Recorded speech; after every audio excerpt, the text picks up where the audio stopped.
दोनों हाथ उठा के बताओ जो लोग चाहते हैं। उठा के रखो, 2 घंटे उठा के रखने से तभी माना जाएगा कि आप मुझसे सेवा करवाना चाहते हैं।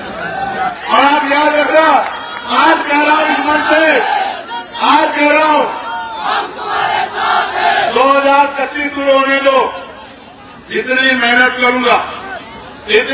करूंगा अपने साथियों के साथ मिलके गांव-गांव जाऊंगा, गली-गली जाऊंगा, कस्बे जाऊंगा, विधानसभाओं में जाऊंगा, बूथ के साथी को, सेक्टर के साथी को, विधानसभा के साथी को उनके साथ बैठ के रूखी खा के जैसे भी तरह में वो सुनाएंगे, कच्चे में पक्के में उनके साथ रह के अगले 2 साल इतनी मेहनत करेंगे कि 2027 में इस भारतीय जनता पार्टी की सरकार को उखाड़ के फेंक देंगे। मेरी बात इसलिए आपसे कहना चाहता हूं, इनके बाद एक रास्ता है कि ये मेरा जीवन खत्म कर दे, क्योंकि जीते जी मैं इन पर रुकने वाला नहीं। और वो नोट नहीं बना जो चंद्रशेखर आजाद को खरीद ले, याद रखना। वो नोट नहीं बना जो चंद्रशेखर आजाद के रास्ते को रोक दे। ऐसे नियम और कानून बनाएंगे कि गरीबों को सता नहीं पाएगा।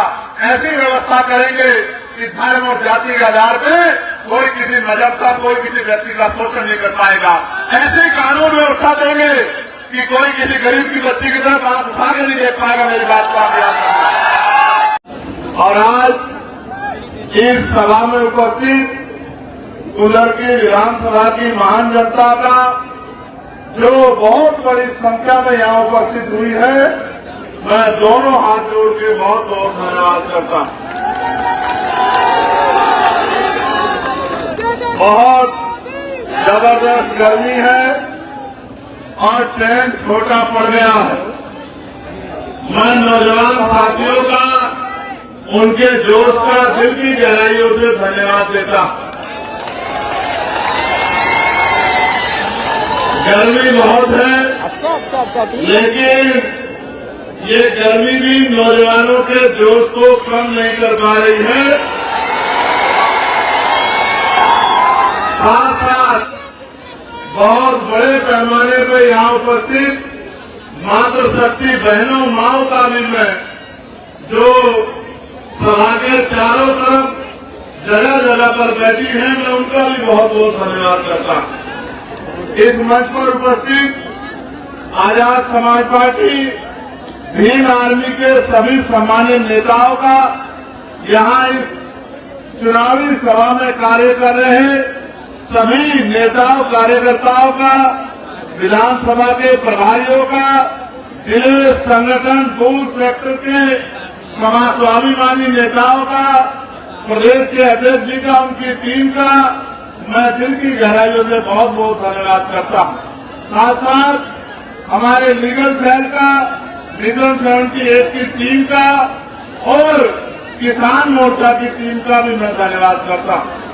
जब मैं यहाँ के लिए चला था तो मेरे मन में ये बात थी कि गर्मी बहुत ज्यादा है और सभा की तैयारी कैसी होगी, लेकिन जैसे जैसे मैं आगे बढ़ता रहा और आप लोगों का ये ऐतिहासिक हुजूम देख के मेरा मन कहता है कि कुंदर की विधानसभा हम लोग बहुत अच्छे मतों से जीत रहे हैं। इसके लिए मैं आपको अभी से बधाई देता हूं।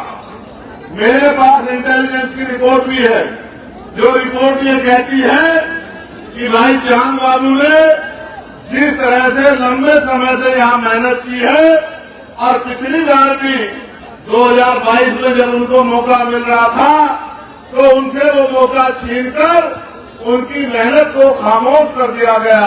इस बार यहाँ के नेताओं ने, यहाँ के कार्यकर्ताओं ने, यहाँ की टीम ने ये तय किया कि भाई चांद बाबू जो ईमानदार छवि के और संघर्ष करने वाले और कुदरती में बदलाव करने वाले नेता हैं, उनको हमें मौका देना चाहिए।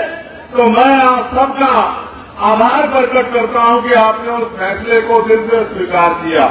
साथ साथ जिन साथियों को मौका नहीं मिला है, हमारे डॉक्टर साहब, मस्तूर भाई और तमाम साथी, मैं उनसे भी कहना चाहता हूं कि उनको ज्यादा मेहनत करनी है, कि उनकी मेहनत को देखकर पार्टी ये फैसला ले कि अगली बार आने वाले विधानसभा चुनाव में उनको भी कहीं ना कहीं मौका देके आगे बढ़ने का, आपकी सेवा करने का अवसर प्रदान किया जाए।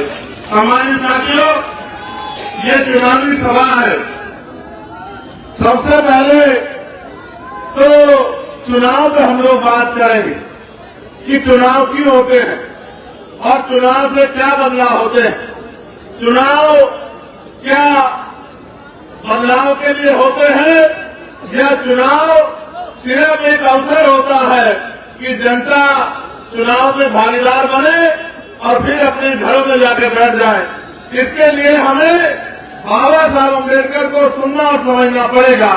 बाबा साहब अम्बेडकर ये कहते थे कि political power is the master की, राजनीतिक सत्ता वो चाबी है जो आपकी सारी परेशानियों का हल कर देगी। और उन्होंने ये भी कहा कि अगर राजनीति में भागीदारी नहीं करोगे, राजनीति में हिस्सेदारी नहीं करोगे, तो इसका सबसे बड़ा नुकसान ये होगा कि अयोग्य लोग आपके ऊपर शासन करेंगे।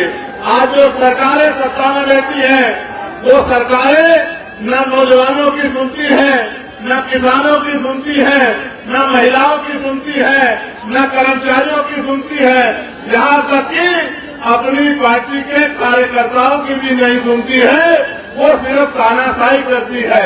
उत्तर प्रदेश में क्या हाल है आपको देखना समझना पड़ेगा। कोई भर्ती ऐसी नहीं है जिसमें घोटाला ना होता हो, कोई भर्ती ऐसी नहीं है जिसमें आरक्षण के साथ छेड़खानी ना होती हो, कोई भर्ती ऐसी नहीं है जिसमें ईमानदारी से भर्ती प्रक्रिया पूरी करवा के नौजवान लोगों को मौका मिले। सरकार के पास कोई योजना नहीं है कि गांव में रहने वाली महिलाओं को उद्योग धंधे लगा के, कुछ उद्योग लगा के रोजगार देने का काम किया जाए। सरकार के पास कोई योजना नहीं है कि पढ़े लिखे नौजवानों को, जिनको उनके माँ बाप ने अपना खून पसीना लगाकर पढ़ा लिखा के तैयार कर दिया है, उनको उनके पैरों पर खड़ा किया जाए, नौकरी रोजगार दिया जाए। ऐसी कोई योजना सरकार के पास नहीं है। और तो और सरकार के पास तो इतनी इच्छा शक्ति में नहीं है कि वो ग्रामीण क्षेत्रों में उद्योग धंधे लगवा के यहाँ के पढ़े लिखे नौजवानों को रोजगार देने का काम करे। मुझे आपको ये समझना है कि 300 साढ़े 300 रुपए की मजदूरी से, 400 रुपए की मजदूरी से आपको सम्मान का जीवन नहीं मिल सकता है। अगर सम्मान का जीवन चाहिए तो फिर आपको, क्योंकि बिना राजनीतिक सम्मान का जीवन दे सकते हैं, न ही अपने घर परिवारों को इतना मजबूत और संपन्न बना सकते हैं कि आप ये महसूस करें कि हमारे परिवार सम्मान का जीवन जी रहे हैं। आप जानते हैं, मैं तो आपके बीच से निकल के आया और आज भी आपके बीच में रहकर इस लड़ाई को लड़ रहा हूं। और आप ये भी जानते हैं, कभी मैंने आपका हाथ नहीं छोड़ा, चाहे उत्तर प्रदेश हो, चाहे मध्य प्रदेश हो, चाहे राजस्थान हो, चाहे कोई और सूबा हो, बिहार हो, दिल्ली हो, हरियाणा हो, पंजाब हो या उत्तराखंड हो, जहां जहां आपके ऊपर, आपके अधिकारों के ऊपर किसी भी सरकार ने हमला करने का काम किया, आपका जुर्म जाति ढाने का काम किया, भीम आर्मी के साथियों ने, आजाद समाज पार्टी के साथियों ने और चंद्रशेखर आजाद ने कंधे से कंधा मिलकर इस लड़ाई को लड़ने का काम किया और उस आवाज को उठाने का काम किया। मैं आज भी नहीं भूला हूं, मैं आज भी नहीं भूला हूं। यही मुरादाबाद के पास में एक पार्क के भाई चंद्रशेखर आजाद का संदेश पहुंचा दो कि मेरे बेटे को न्याय दिला दे। चुनाव चल रहा था लोकसभा का, मैंने चुनाव को पीछे छोड़ दिया और मैं यही रामपुर पहुंच के मैंने उस परिवार की आवाज उठाने का काम किया और उस परिवार को न्याय दिलाने का काम किया।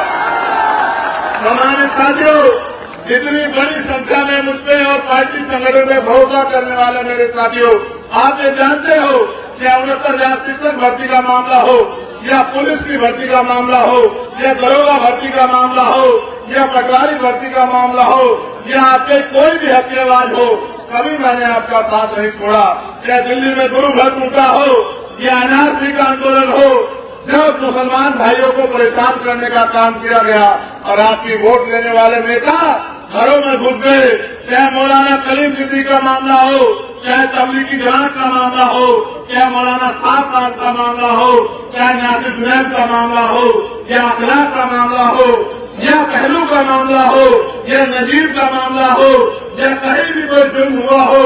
और अभी कुछ दिन पहले उत्तराखंड में चाहे वसीम की हत्या हो, जिस तरह का जुर्म बहराइच में हो रहा है, जिस तरह का जुर्म बुढ़ाना में हो रहा है, ये नेता जिनको आपने 37 MP जिनके बना दिए, वो चद्दर तान के इसी में पड़ के सो रहे हैं और चंद्रशेखर आजाद सड़कों में आपकी लड़ाई लड़ रहा है। और कभी कोई शिकायत नहीं, कभी कोई शिकायत आपसे नहीं की है। अब इच्छा ये है, सिर्फ इच्छा ये है कि जिस तरह देश के वीरों को सुख सुविधा का जीवन मिल रहा है, इस प्रदेश के और देश के हर गरीब को सुख सुविधा का जीवन मिलना चाहिए। इच्छा सिर्फ इतनी है कि जिस तरह से अमीर अपने बच्चे को प्राइवेट स्कूल में अच्छी शिक्षा दिला पा रहा है, गरीब के बच्चे को भी अच्छी शिक्षा मिलनी चाहिए और गरीब के बच्चों को भी रोजगार की व्यवस्था होनी चाहिए। इच्छा यह है, ज्यादा इच्छा नहीं है। इच्छा यह है जिस तरह अमीर अपने बच्चों का और खुद का इलाज प्राइवेट हॉस्पिटल में करा के अपनी जिंदगी को बचा लेता है, गरीब को भी उतना अच्छा इलाज सरकारी हॉस्पिटल में बहुत कम पैसे में मिलना चाहिए। बहुत बड़ी इच्छा नहीं है। इच्छा यह है कि सदियों से जुर्म सहते आ रहे इन गरीबों के हाथ में भी सुख सुविधा और सम्मान का जीवन आना चाहिए। बहुत बड़ी इच्छाएं नहीं है। इच्छा यह है कि गांव में काम करने वाली मेरी माँ बहनों को, जिनको भट्टे में काम करना पड़ता है, जिनको कोल्हू में काम करना पड़ता है, जिनको ईंटें उठानी पड़ती है, जिनको फेरी करना पड़ता है मेरे भाइयों को, और जिनके जाति धर्म के आधार पर जुर्म हो रहा है, ये जुर्म बंद होना चाहिए।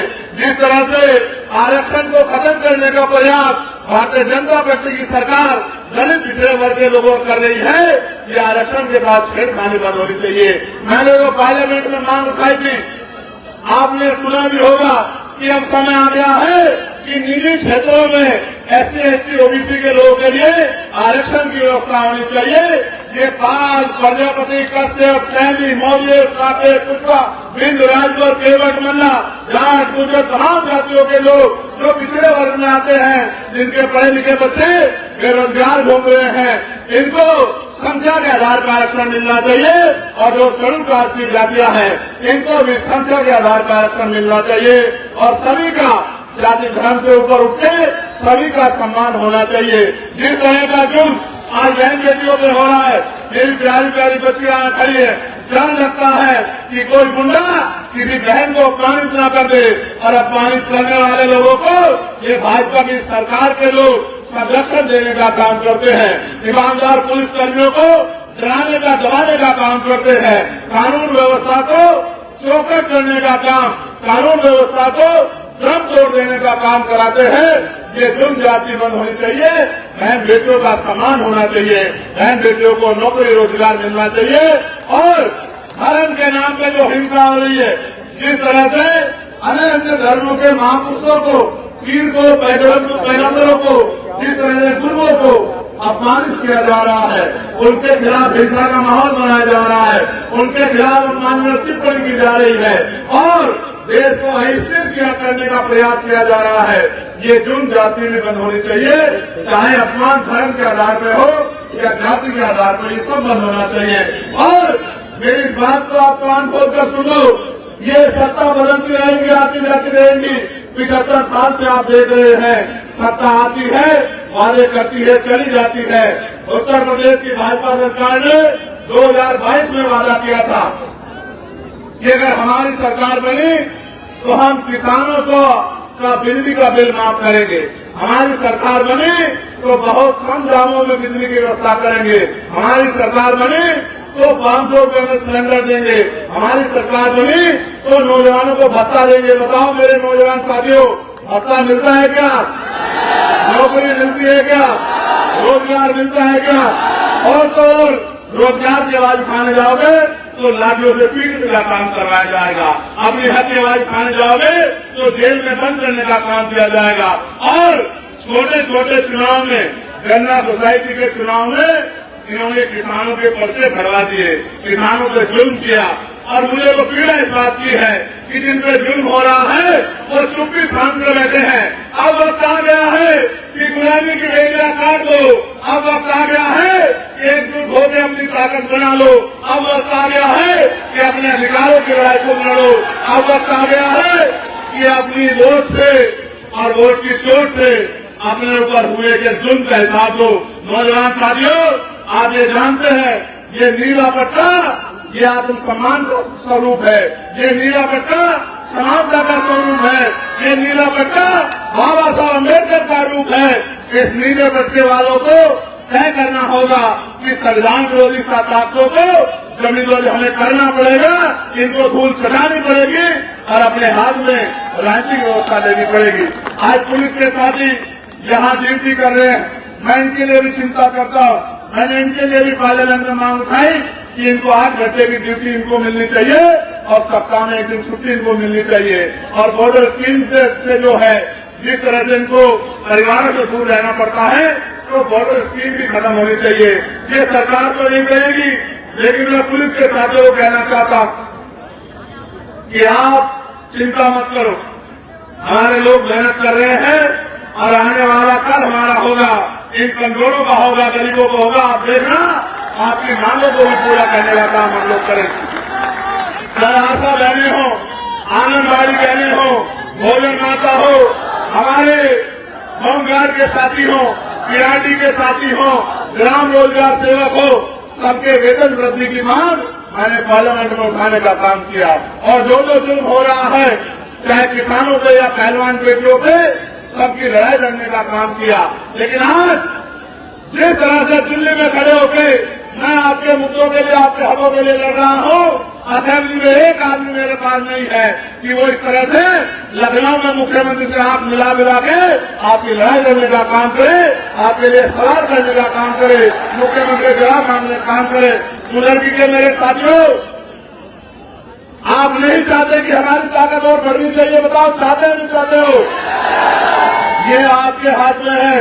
अगर आपने ठान लिया और जिस तरह से हमेशा मेरी एक आवाज पे आपने खड़े होके ताकत देने का काम किया है, मैं आपको वचन देने कहता हूँ, इन जुल्म करने वालों को भागने की जगह भी नहीं मिलेगी। मेरी बात को आप याद रखना। अगर आपने ताकत बनाई, आज जो जुल्म कर रहे हैं ये पिंजरों में जाकर बैठ जाएंगे। आज जो गरीबों की खाल घेर रहे हैं ये अपनी खाल की रक्षा करते घूमेंगे अगर आपने समझदारी दिखा दी। ये जो नौजवान यहाँ खड़ा है, मैं इनको कहना चाहता हूँ, जाओ यहाँ से, निकलो सभा से और गली गली जाके लोगों को जोड़ने का काम करो, लोगों को साथ लाने का काम करो, भाईचारा बनाने का काम करो। इस देश की एक ही पहचान है, वो हमारी एकता है। उस एकता को मजबूत करने का काम करो। गरीबों का सहारा बनो, कमजोरों की आवाज बनो, मजलूमों के साथी बनो और एकजुट होकर इस नाइंसाफी के खिलाफ जंग को मजबूत करो। जब मुझे मौका मिला, मैंने पार्लियामेंट में सबसे ज्यादा मौकों पे हर हक की आवाज को उठाने का काम किया। लेकिन कभी कभी तकलीफ होती है कि असेंबली में जिस तरह से उत्तर प्रदेश में कानून बन रहे, चाहे नजूल का कानून बना दिया हो लोगों की जमीन हटने के लिए, और एक और उत्तर प्रदेश में एक और बात चल रही है कि उत्तर प्रदेश की सरकार कानून को नहीं मानती, उत्तर प्रदेश की सरकार संविधान को नहीं मानती, उत्तर प्रदेश की सरकार बुलडोजर से न्याय करती है।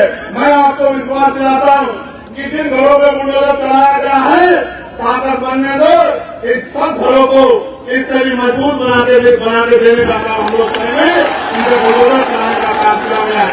और इन सरकारों ने जमीन नहीं दी, घर नहीं दिए, रोजगार नहीं दिए, आत्मसम्मान का जीवन नहीं दिया, लेकिन रोज कहीं न कहीं जबरदस्ती गरीबों के, दलितों के, पिछड़ों के, मुसलमानों के घरों को लूटने के लिए, उनको उठाने के लिए नए इनके पास ऑर्डर आ जाते हैं। अभी यहाँ संभल में 90 परिवारों का जो 50 साल से ज्यादा समय से रह रहे थे बहजोई में, उनके घर जो है तोड़ दिए,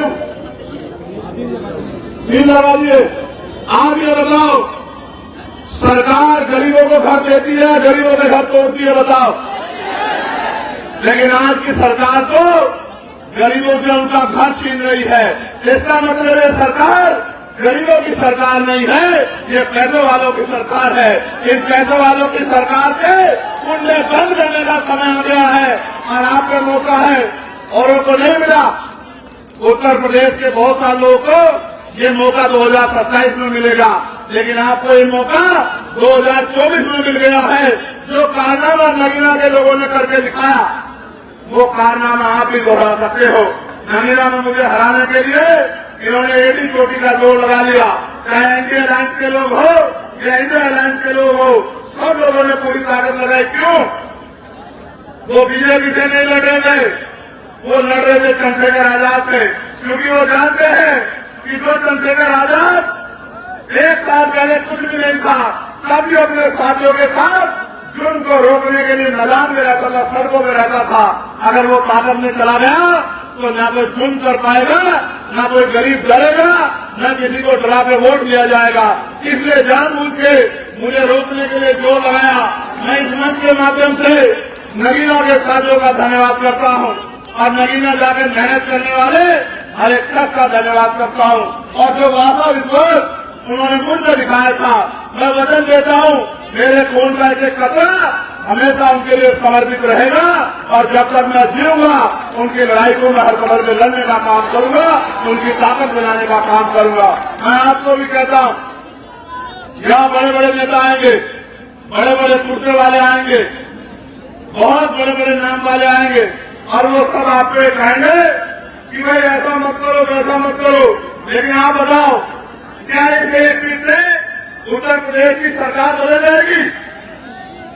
क्या इस देश से उत्तर प्रदेश की सरकार बन जाएगी? न बन सकती, न गिर सकती। लेकिन एक काम जरूर होगा, जो लोग आपको अपना गुलाम समझते हैं उनको ये सबक जरूर लग जाएगा कि अगर इनसे वोट लोगे और इनका काम नहीं करोगे तो ये अपना फैसला भी बदल सकते हैं, ये किसी और को भी ताकत दे सकते हैं। मैं तो आपसे कह रहा हूं, आपको वोट डालनी है, मेरी 2 बातों पे गौर कर लो। पहली है कि ये मत सोचो कि चांद बाबू लड़ रहा है, ये सोचो कि हम खुद चुनाव लड़ रहे हैं। ये सोचो कि हम खुद चुनाव लड़ रहे हैं और इसलिए लड़ रहे हैं कि हमें ताकत चाहिए इन गरीबों के आंसू पूछने के लिए, इन पे होने वाले जुल्म को रोकने के लिए, अपने भाइयों को रोजगार देने के लिए, अपने टूटे हुए कच्चे मकानों को पक्के बनाने के लिए और अपनी हिस्सेदारी के लिए। इस बात को सोच के मैदान में उतरो। हम बाबा साहब के सिपाही हैं। बाबा साहब ने कहा था कि ये वोट हमारा हथियार है और हथियार का प्रयोग समझदारी से करना चाहिए। अगर हथियार का प्रयोग समझदारी से नहीं किया तो आपको नुकसान होता है। 2 धारी तलवार है।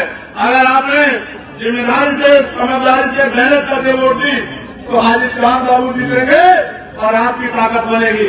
और गलती से आपने किसी और को वोट दी तो वो जीते हारे, लेकिन आपकी ताकत नहीं बनेगी, क्योंकि आपसे जब जुल्म होता है तो कोई आता है आपके गली में, आपके घर में पूछने के लिए क्या हाल बताओ। आज जो जुल्म हो रहा है तो पूछने आता है क्या? तो जब आज नहीं आता तो कल क्या आएगा? इसलिए मैं आपसे कहना चाहता हूं, आज से आपको 17-18 दिन बचे। आपको खुद से योद्धा बनके, बहादुर साथी बनके मैदान में आना है और घर घर जाके लोगों को जागरूक करना है। एक एक वोट को तैयार करना है और 13 तारीख को जब वोट पड़ेगा, एक एक वोट को बूथ तक पहुंचाना है और साबित करना है कि आपका मुकाबला कोई भाजपा कर नहीं सकती। आपका मुकाबला अगर कर सकते हो तो आप, और आप अगर आपको कोई रोक सकते हो तो आप अगर ठान लोगे तो आपको कोई नहीं रोक सकता। इसलिए मैं आपसे कहना चाहता हूं कि अभी से कमर कस लो और जो परिवार बेघर करने की तैयारी संभल में की जा रही है, कल हमारी टीम उन परिवारों से मिलने जाएगी और अगर उनके साथ जुल्म करने का काम किया सरकार ने तो इस सरकार की ईंट से ईंट बजाने का काम हम लोग करेंगे। हम लोग कैंप में नहीं बैठेंगे। मैं आपको ये भी कहना चाहता हूं, लोकल क्षेत्र यहाँ के क्षेत्रीय तौर पर कई समस्याएं मेरे सामने आई है। रामगंगा नदी बरसात में ओवरफ्लो होने के कारण किसानों की फसलों को नुकसान होता है हर वक्त और उनको मुआवजा भी नहीं मिलता। मैं आपको विश्वास दिलाता हूं कि इस बार रामगंगा नदी ओवरफ्लो नहीं होगी और न ही वो किसानों की फसलों को नुकसान करेगी। आप अपने वोट का फैसला आजाद समाज पार्टी के पक्ष में रखना, अधिकारियों को वहां ले जाके उस परेशानी को हल करने का काम चंद्रशेखर आजाद कराएगा, ये मैं आपको विश्वास दिलाता हूं। साधन नदी, जेतिया, फिरोजपुर, मल्लूपुरा में पुलिया की व्यवस्था नहीं है, जिनकी वजह से लोगों को आने जाने में काफी मुश्किल का सामना करना पड़ता है। ये छोटी समस्याएं हैं, लेकिन मैं इसलिए आपका ये कह रहा हूं कि आपके नेताओं को सोचना चाहिए कि उन्होंने आज तक इस क्षेत्र में क्या किया है। ये पूर्व भी लोग बनवा नहीं पाए और लोगों की परेशानियां भी हल नहीं कर पाए। दोनों लोग कुंदरकी व मुंडा पांडे में अस्पताल की व्यवस्था बहुत खराब है। वहां अस्पताल तो है, लेकिन अस्पताल ना होने के बराबर है। साथ साथ डिंगरपुर रोड में लगभग 10 वर्षों से खराब है, जिसके कारण आए दिन हादसे होते रहते हैं। हर वक्त कई लोगों की मौत होती है। तो आप ये महसूस करो, जिनको आपके मरने से फर्क नहीं पड़ता, उनको आपके रोटी रोजगार की चिंता होगी क्या? होगी क्या? तो फिर आप समझो कि ये कुर्सी पर बैठे लोग आपके नहीं हैं। और आधार कार्ड संशोधन के लिए मुरादाबाद में बहुत लंबी लंबी लाइनें लगती हैं। दोनों लोग कुंदरकी और मुंडा पाड़ा में आधार सेंटर होना चाहिए। ये मैं विधायक जी से कहूंगा कि जनता आपको मौका देगी, 2 नहीं 200 सेंटर इस क्षेत्र में बनवा देना कि यहाँ की जनता को परेशानी ना हो।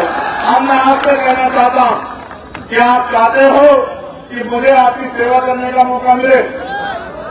हाथ बढ़ा के बताओ, दोनों हाथ उठा के बताओ जो लोग चाहते हैं।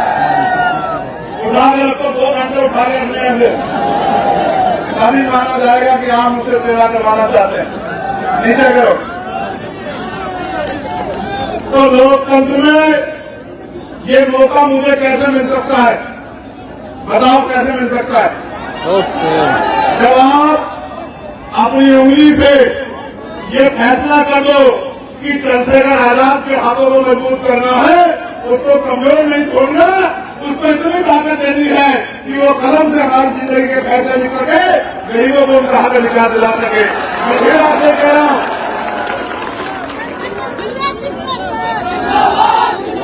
मेरी तरफ गौर से देखो, मेरी तरफ गौर से देखो, बताओ तुम और मुझ में कुछ अलग अलग है क्या?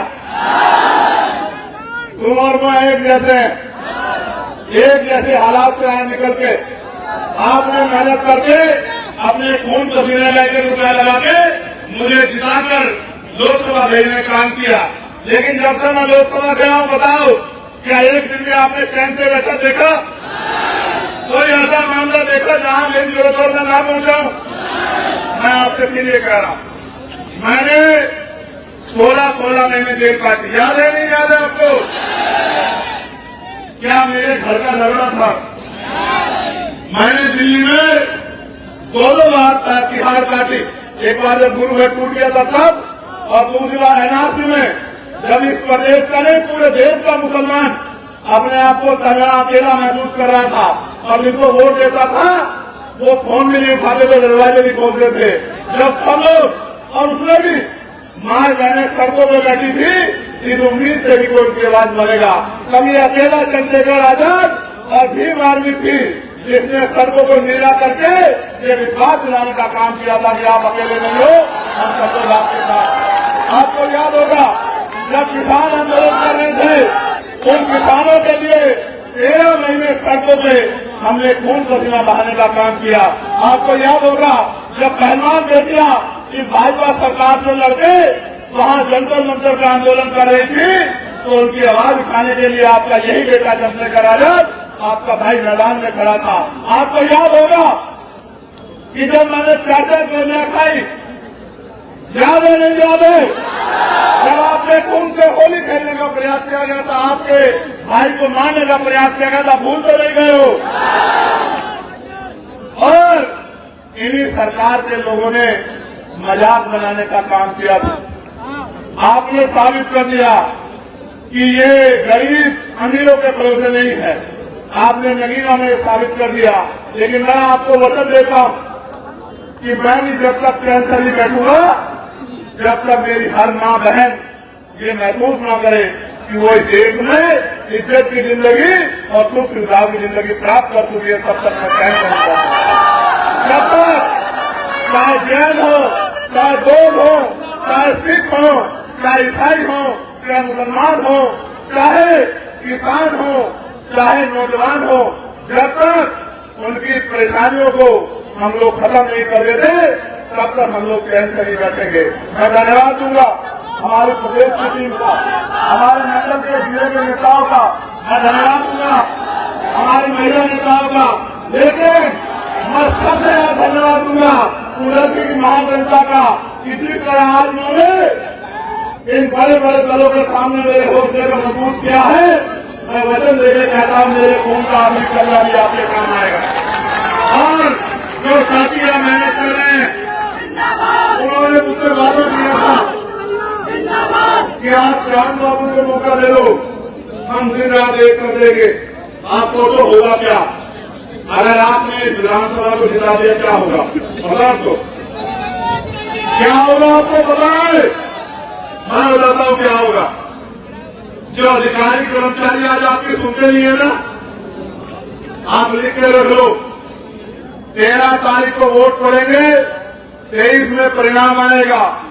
24 में वो अधिकारी जब आप अपनी परेशानी लेकर जाया करोगे तो वो आपको खड़े होकर नमस्कार करके बुलाया करेंगे कि आइए भाई अपनी परेशानी बताइए। पूछो क्यों? पूछो क्यों? पूछो क्यों? क्योंकि उनको ये पता लग जाएगा कि अब समय बदलने वाला है। आज इनको दफ्तरों से रोक रहे हो, कल उनका आदमी, कल उनका भाई इतना ताकतवर हो जाएगा कि एसपी कौन लड़ेगा, डीएम कौन लड़ेगा, कमिश्नर कौन लड़ेगा, उसकी कलम से फैसले होंगे। तो अब हमें इन लोगों को परेशान नहीं करना है, अब हमें इन लोगों की सुनवाई करनी है, इनकी मदद करनी है। इस बात का एहसास उनको हो जाएगा। और आप याद रखना, आज कह रहा हूं इस मंच से, आज कह रहा हूं 2025 शुरू होने दो। इतनी मेहनत करूंगा, इतनी मेहनत करूंगा, अपने साथियों के साथ मिलके गांव गांव जाऊंगा, गली गली जाऊंगा, कस्बे कस्बे जाऊंगा, विधानसभाओं में जाऊंगा, बूथ के साथी को, सेक्टर के साथी को, विधानसभा के साथी को उनके साथ बैठ के रूखी सूखी खा के जैसे भी तरह में वो सुनाएंगे, कच्चे में पक्के में उनके साथ रह के अगले 2 साल इतनी मेहनत करेंगे कि 2027 में इस भारतीय जनता पार्टी की सरकार को उखाड़ के फेंक देंगे। मेरी बात इसलिए आपसे कहना चाहता हूं, इनके बाद एक रास्ता है कि ये मेरा जीवन खत्म कर दें, क्योंकि जीते जी में पे रुकने वाला नहीं। और वो नोट नहीं बना जो चंद्रशेखर आजाद को खरीद ले, याद रखना। वो नोट नहीं बना जो चंद्रशेखर आजाद के रास्ते को रोक दे। लेकिन मेरी ताकत तो आप ही हो, मेरे पास आपके अलावा क्या है? उनके पास बड़ा बड़ा मीडिया हाउस है, बड़े बड़े नेता हैं, मेरे पास तो मेरे नेता लोग ये खड़े हैं, मेरे पास कौन से हो? मेरे तो मुख्यमंत्री भी आप हो, मेरे तो मंत्री भी आप हो, विधायक सांसद भी आप हो, मेरे पास तो आपके अलावा कुछ नहीं। मैं बहुत सपनों में नहीं रखना चाहता, मैं आपसे कहना चाहता हूं एक बार इस लड़ाई का लड़ने का मौका मुझे दो और फिर बताना जो काम 5 साल में हम कर जाएंगे पिछले 50 साल में नहीं होगा और अगले 100 साल में नहीं कोई कर पाएगा। मेरी बात को आप याद रखना। ऐसे स्कूल बनाएंगे, ये नौजवान साथियों सुनो, ऐसे स्कूल बनाएंगे कि प्राइवेट स्कूल की तरफ कोई गरीब देखेगा नहीं, अमीर भी नहीं देखेगा, सरकारी स्कूल में अपने बच्चों को लेकर आएगा। ऐसे स्कूल बनाकर दिखाएंगे, ऐसे हॉस्पिटल बनाकर दिखाएंगे कि प्राइवेट की तरफ कोई भागेगा नहीं, सरकारी अस्पताल में लोग अपना इलाज कराने आएंगे और तो प्राइवेट हॉस्पिटल का डॉक्टर भी सरकारी अस्पताल में इलाज कराने आएगा। ऐसी सड़कें बनाएंगे, ऐसी सड़कें बनाएंगे कि सड़कों को देख के ऐसा लगा करेगा कि ये सड़क है या फरस है। मेरी बात को आप याद रखना। ऐसे नियम और कानून बनाएंगे कि गरीबों को कोई सता नहीं पाएगा। ऐसी व्यवस्था करेंगे कि धर्म और जाति के आधार पे कोई किसी मजहब का, कोई किसी व्यक्ति का शोषण नहीं कर पाएगा। ऐसे कानून व्यवस्था देंगे कि कोई किसी गरीब की बच्ची की तरफ आंख उठा के नहीं देख पाएगा। मेरी बात को आप याद रखना। ऐसा माहौल देंगे कि नौजवानों को दौड़ लगा के रोजगार देंगे, कुटीर में दौड़ लगा के महिलाओं को रोजगार देंगे और सबको लेके आगे बढ़ेंगे। पूरे प्रदेश को ताकत देने का काम करेंगे। लेकिन शुरुआत आप कुदरती में करा देना और कुदरती से रिजल्ट देके भेजना और एहसास करा देना कि आने वाला समय आजाद समाज पार्टी का है। बहुत बहुत धन्यवाद। जय भीम, जय भारत।